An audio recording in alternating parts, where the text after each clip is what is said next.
વાળા માનવી અને ઓલા જગત થોડીને જાય પણ કાકા કાકા એની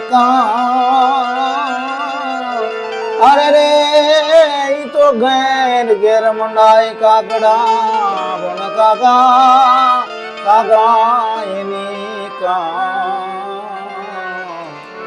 અરે રે તો ઘર ઘર મીઠપ વાળા માનવી અને જેથી જગત છોડીને જાય પણ કાગા એની કાણ કે ઘેર ઘેર મંડાય. અમુક માણસો સાહેબ જિંદગીમાં એવા મળે કે જાણે જાય ને તો સાહેબ ખાલી ખાલી લાગે.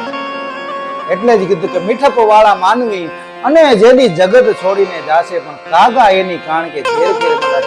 ઘેર ઘેર એ માણસની ખોટ વર્તાતી હોય કે ભાઈ ફલાણો માણસ હતો કે બહુ સારો હતો. કોઈ બી માણસને સાહેબ તકલીફ પડે ને તો અડધી રાતે ઉભો રહે. એવા માણસો જ્યારે જગત છોડીને જાય ને સાહેબ ત્યારે ઘેર ઘેર બધાને દુઃખ થાય કે બહુ સારો માણસ હતો અને સાહેબ એટલે જ કીધું કે મીઠપ વાળા માનવી અને જેથી જગત છોડીને જાશે પણ કાગા એની કાન કે ઘેર ઘેર મંડાશે. કોઈને કહેવા નથી જવું પડતું કે આ માણસ વયો ગયો એટલે તમે દુઃખ કરો, પણ સાહેબ મનમાં એક દુઃખ એવું થાય છે કે ઈ માણસ એવો સારો હતો ને ભગવાન એને ઉપાડી